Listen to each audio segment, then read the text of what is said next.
Hey guys, as some of you may know, I've been working in Mexico. I've been working in the state of Sonora. And last year, while I was in Hermosillo, I went to the Mercado Central. And I had a dish called Gallina Pinta. And it kind of threw me for a loop because I knew that gallina meant hen.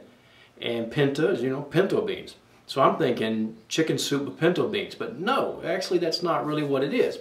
It means pinto beans cooked in the chicken soup style. Now there's a little bit more to it. Sonora is known for beef, so they put a lot of beef in here and everything. It's really a good dish, and I hope you guys enjoy it. Oh, by the way, I've started another channel.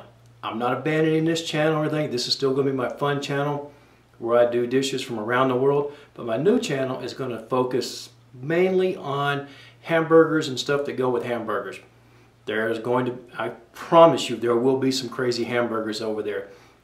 But I put up my first video on that channel, and it's going to be a simple cheeseburger. It's not going to be, it is a simple cheeseburger. It's already uploaded, so I know what it's going to be. Anyway, let's get started cooking Gallina Pinta from the state of Sonora. Okay, so now this dish includes pinto beans. So what I did last night is I took 2 pounds of pinto beans, I sorted through them, made sure there was no rocks or anything like that. And then I put them in a bunch of water and I soaked them overnight. And then this morning, I took and poured off the water, and sometimes it has a little dirt in it, so throw that water away. Now I'm gonna put some salt in here. I've got 1 teaspoon of salt. I know some people are gonna freak out. Don't salt your beans before you cook them because they're gonna be hard. Well, there's 2 things that causes beans to be hard. One is age of the beans. You get really old beans, they're never gonna soften up. Same with if you cook them in hard water. And I happen to be in Douglas, Arizona, and they have really hard water. So I buy these jugs of water, and then whenever they run out, I go to the machine in front of a convenience store, and I put a quarter in it, and I get a gallon of water. The water here is so hard, even if I soak my beans in the water, they'll still have trouble softening up. So anyway, I'm using purified water, and my beans have been soaked. I got a little salt in there. A little bit of salt helps keep keep the bean as a bean, and it keeps them from kind of exploding. I guess that's the best term you can get for it. Anyway, we've got the heat up on high. We're gonna bring these up to a simmer, and then we'll turn the heat down. Okay, guys, and here we have some beef tails. These look pretty good. I have 5 pounds of them. Yeah, that's a lot. Anyway, we're gonna be putting these in the bottom of the pot. Now you could trim off some of the fat if you want to. I mean, it's up to you. I'm not going to worry about it because we're going to be cooking these nice and slow, and we'll render out a lot of that fat. We're going to put these tails on the bottom. Now I did wash these. All right.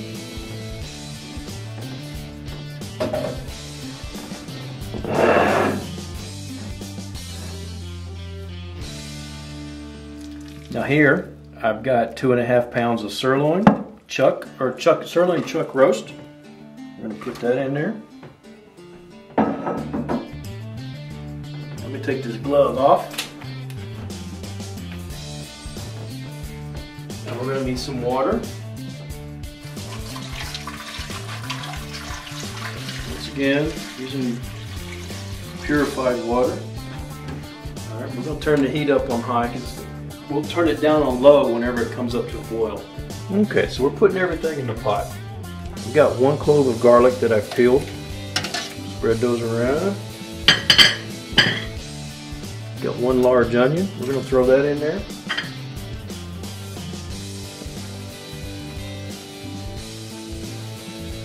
Got 1 teaspoon of salt. You want to put a little salt in here to start, but you don't want to try to do the final salting. We'll add more later.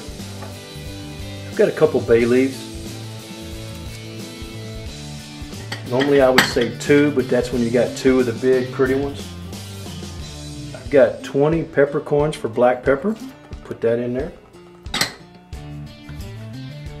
Now we're going to bring our water level up.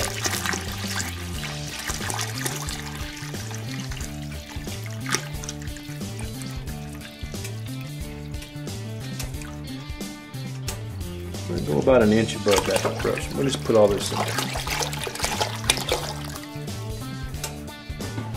We're going to bring this up to a boil, and then we'll come back later and we'll skim off the foam.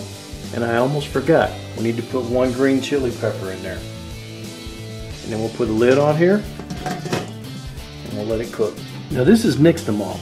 It's corn that's been soaked in lime, or lye, and it swells up. The main purpose of doing that is it allows, corn has a lot of nutrition that's locked in it. And by doing this process, it releases the nutrition that's actually in the corn. If you didn't do this to the corn, then there'd be a lot of nutrients left in the corn after you ate it. The body just can't process it. Anyway, it's a traditional process. But anyway, this is, if you can't find Nixtamal, which I found this in the frozen section. If you can't find that, you could always use pozole. You know, the stuff in the can. Now, you want to wash it and pick through, anything that's black, you want to throw it away. Now my friend Myra will take and spend time and cut this little end piece off. I'm really lazy. I don't want to do all that. Anyway, most people leave it on anyway. So anyway, we're going to leave it on. Okay, so our soup has come up to a boil for a few minutes. You know, we're starting to get some fat. We're going to skim for the first time. But any fat or foam that comes up to the top, you just want to keep skimming that off. All right. Let me get a little more. Not too bad though.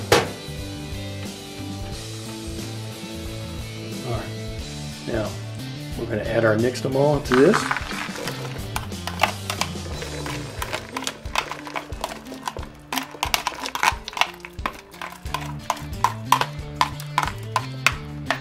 Turn my beans off because I'm getting ready to put them in there.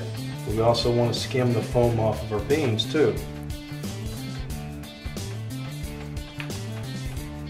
Remember, we want this to be kind of clear when we get done. Kind of in the chicken soup style. Alright, so now we're going to add our beans. I want to do this carefully. Remember, everything's hot.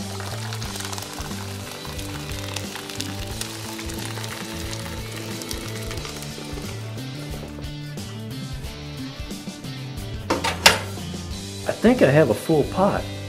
Alright, so we're about an hour and a half into the cooking process here. Take that lid off. As you can see, stuff's starting to float up. Our beef's getting nice and tender. It won't stay on the bone. Now what we want to do, we want to leave the tails in here, but we want to take this chuck roast out. We're going to cut this up into smaller pieces. Now, we're also going to start skimming off a bunch of this fat and stuff. We're going to go ahead and turn this burner down to low. Alright, so now we've got most of the fat skimmed off. We don't want to take it all off. Anyway, we're going to give us a good mix. Now see how that Nixtamal corn, see how it's all popping? That means it's basically, the corn part is done. The beans are softening up pretty good. So basically everything is done. If we happen to see a bay leaf, we'll take them out.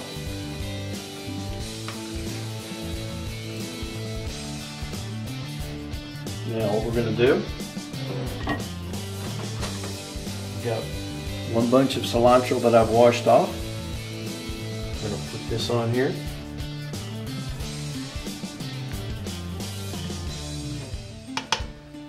Put the lid back on. And we're going to let that hang out while we take care of the rest of our meat. Now, one of the things I found really interesting when I had the Gallina Pinta in Hermosillo, Mercado Central, or Mercado Municipal, is Gallina Pinta wasn't served with tortillas. You could get them, but it was served with garlic bread. So we're going to make some garlic bread. I've got the oven heating up to 350 F. Alright, so I got a nice thick slathering of real butter on the bread. Put some garlic powder on here. And we're going to pop that in the oven to get some color on it. Alright, so now what I want to do, I want to take our chuck roast and And we're going to want to cut this up into small pieces. Cut some slices off of there.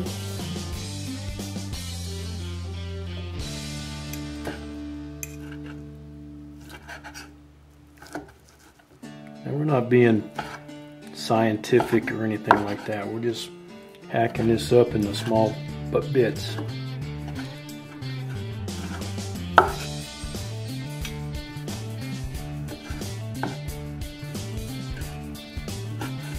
Just something like that. And we're going to put them in our bowl. Okay, so now we've got our beef cut up and everything. We've got a few things caught up. This cilantro's been in there about 30 minutes. Go ahead and take that out. And then we're going to take this chili pepper out also.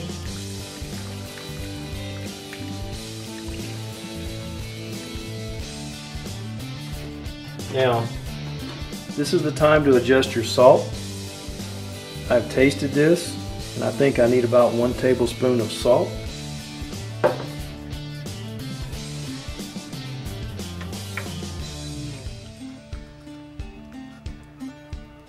turn this heat back up. Mix that in. Now we're going to put this diced up beef in here.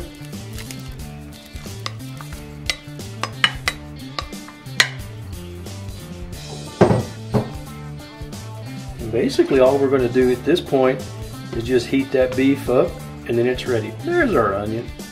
You know, if I looked long enough, see how I left the root on? By leaving that root on, it kind of stays intact. If you don't do that, it'll fall apart. There we go. Now essentially all we're going to do is reheat that and it's ready to serve. Alright, so we're basically ready to serve. Turn that off. First thing I want to do is I want to get me one of these tailbones out of here.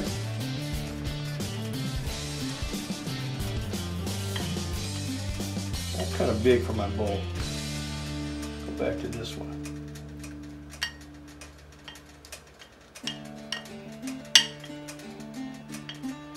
There we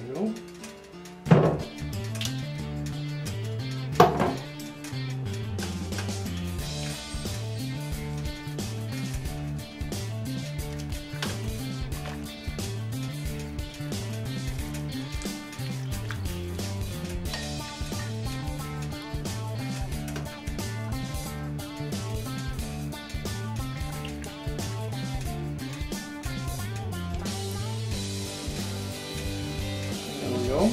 One word of a warning: if you're ever in Sonora anywhere and you see something like this on the table, be warned. They're probably full of these things. These are chile. They're pretty spicy.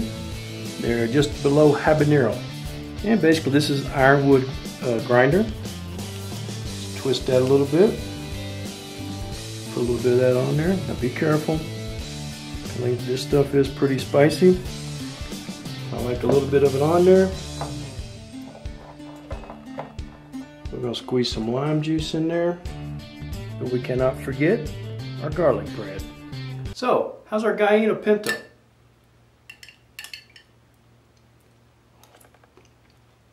Oh man.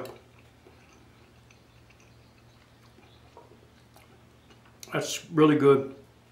Guys, this is you can taste the Nixtamal corn, the beans, the beef broth is really good, but nothing's overpowering. It really is like in the chicken soup style. You guys should give this a try. If you ever happen to get down to Hermosillo, go to the Mercado Municipal and get some.